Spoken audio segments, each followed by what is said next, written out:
So we continue to explore themes around the consumer. Today we're going to look at the way how our way of life crowds out other ways of being and doing, but look at this through the lens of growth. If we're all familiar with the way how our paradigm is addicted to growth, but does that set up a way of substituting for what would be spiritual growth? And if we frame it along these lines, what we hope to achieve through this exploration is to have a holistic appraisal of the current paradigm and how, say, certain movements that are trying to address the spiritual disease that we're beholden to ultimately will run into an impasse because the diagnosis, as it were, is only cursory or it's not deep enough.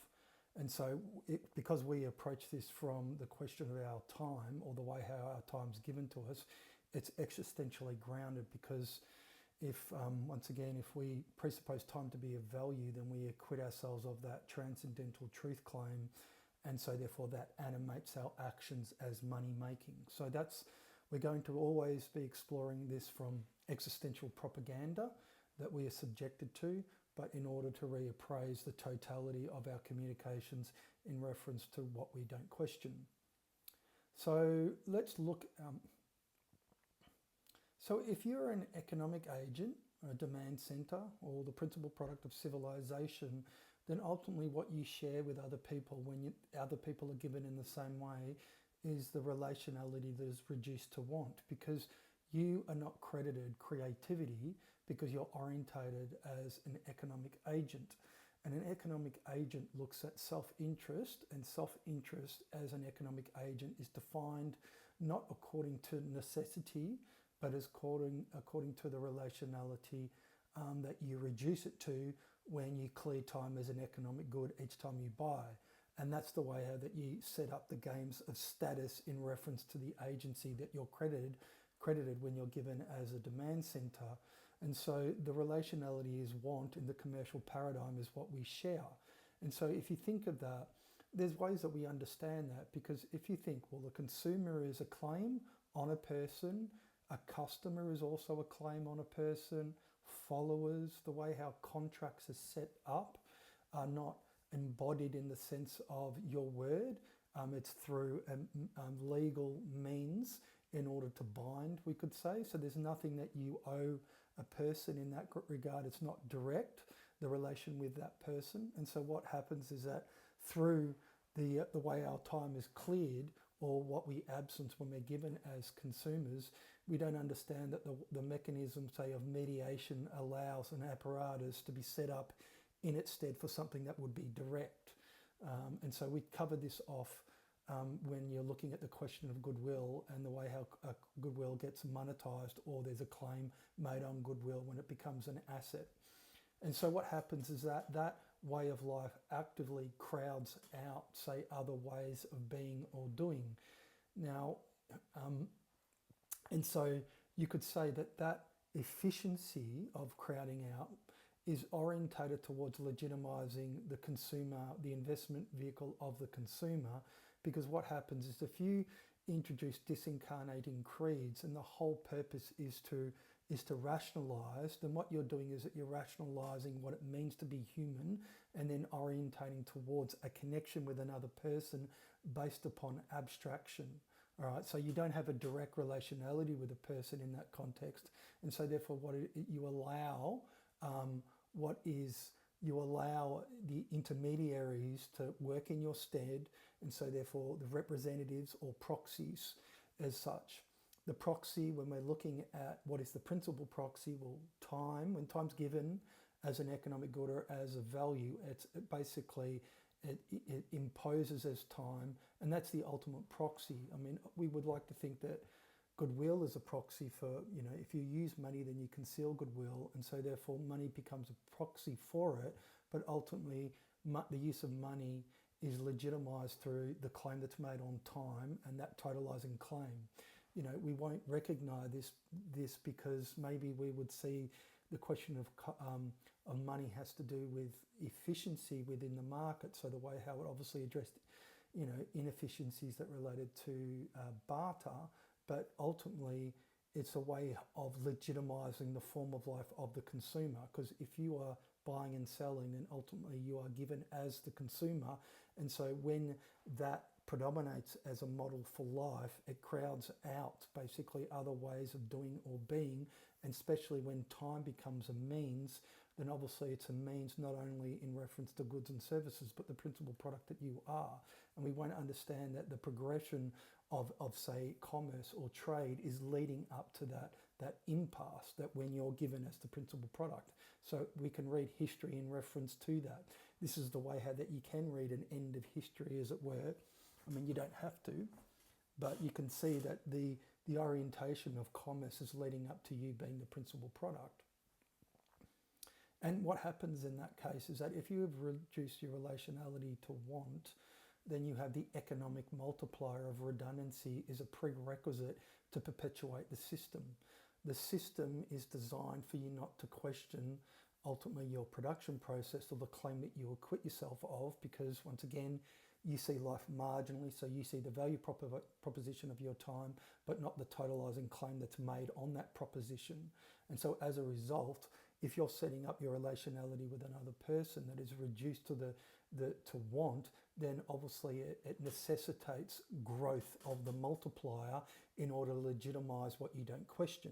And to a certain degree, we can understand that what's occurring now, the whole economy is ultimately concealing this one singular question because it's externalized. And so you can even look at, say, developments of, say, sustainability or social enterprise in inverted commas, or you can look at sustainability or social enterprise as ultimately as value adds, but they address the externality or questions of externality in reference to the economy that produces goods and services, and not the economy that produces you, or your actions that produce you as the principal product.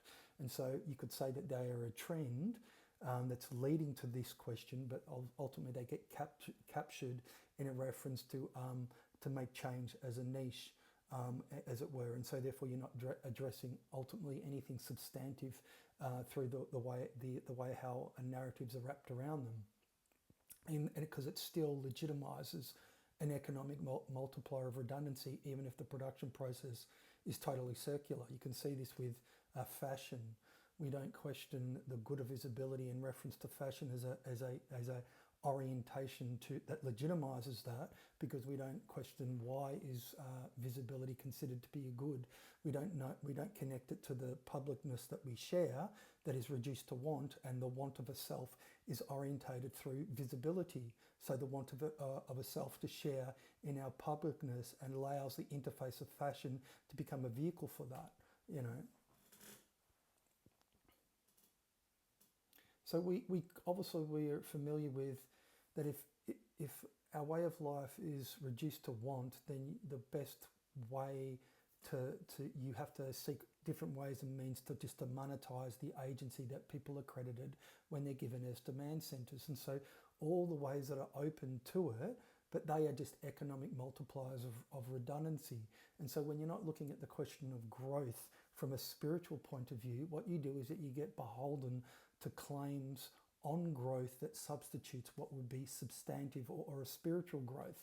And so the whole apparatus is designed to conceal these foundational questions, because to get a perspective on it is to obviously look outside that whole economic structure that is beholden to growth. So that's beholden to growth of economic activity, but ultimately the way how you need the way how that if we're talking about growth and growth in the population, why do we feel that we need to grow a populace, all right, in order to sustain a way of life? Well, if it's based upon the principal product of the consumer, and the original, say, inhabitants of a country have dealt with the spiritual disease of modernity, you can obviously import other people that are not acutely aware of the spiritual disease, because they come from maybe countries where material deprivation obviously is more acute, and so the opportunity is the buyer's journey that's been set for life for other people that realize that it's spiritually impoverishing. So when you're looking at replacement, ultimately you're trying to replace people that are acutely aware of the failings of modernity or the liberal order, let's say, with people that obviously aren't. And so you have to frame it along these lines, because through through the importation of people, we could say, it substantiates a system or the way how people don't question. And ultimately, people even within the West are not questioning the principal product that they're given as, because if they were, then there would be a movement, that would be orientated towards addressing the spiritual disease. I mean, the spiritual disease is not even diagnosed for that. If you spiritualize time, you've introduced the transcendental truth claim. People just are completely oblivious to it. And so, when we're talking about this, our frame of reference is obliviousness. People are completely oblivious to the principle, the way how that they produce themselves as that principal product.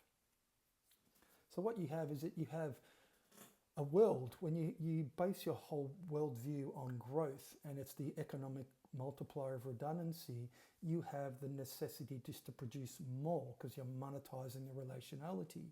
And so therefore what you have is that you have a very surface level interaction with people because you're economic agents, and you don't have a deeper connection through them, through the way how that you are a co-creator and the way how another person would be a co-creator. Because if you're economic agents, how can you possibly, you externalize the creation of the world? You both do it. This is the issue. It's both, the blame is shared to both parties or to all of us collectively, because we're orientated towards life as economic agents. So we've externalized creativity.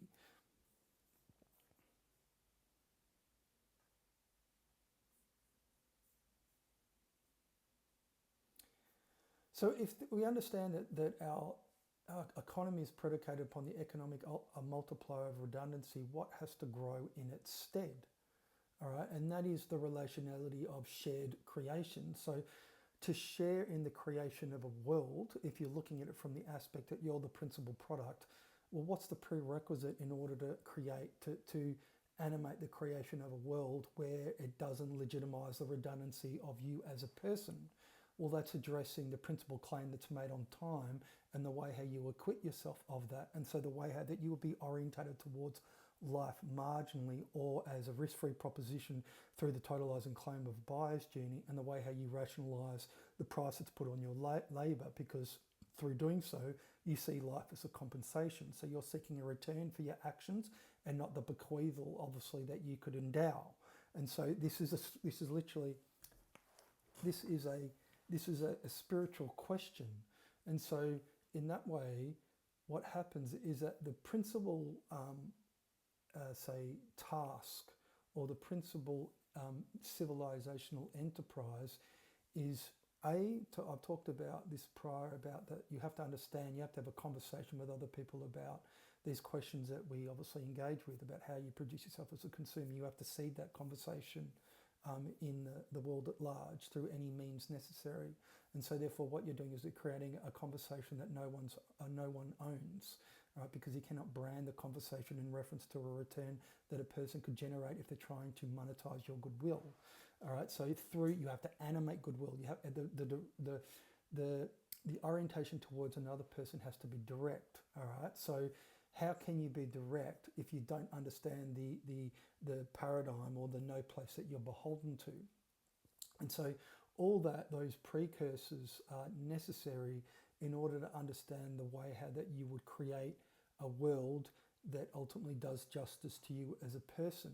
So if you are the principal product, obviously it necessitates the action that would unproduce yourself as the demand center. And obviously you have to, when you're given as a demand center, you externalize creativity. So if you are animating creativity, then obviously you as a demand center lessens. So when you're looking at the transition, or what I call straddling the divide, you have to look at the way how that occurs simultaneously. And so that becomes a question of economy, but not an economy that we understand it, because you're dealing with the existential arbitrage or the principal trade of the paradigm. And so that is the way how that you animate a creativity that you otherwise externalize. And if you understand that you are the principal product, and ultimately your actions are economizing, because you're always economizing your time independent of the interaction that you have with people, well, ultimately you have to create what would be a shared creation. And so it becomes a question of the way how time's given to you. So the way how time's given to you, if it's given to you as an economic good or as marginally, you cannot dream creation beyond the buyer's journey that's set for it. And so therefore your orientation towards place is not an initiatory right, it's an expiation right. As I've said, you atone for being born through the use of a credit you are not the originator of. And so in that way, if you were to be orientated towards life as an initiatory right, you become the embodiment of culture.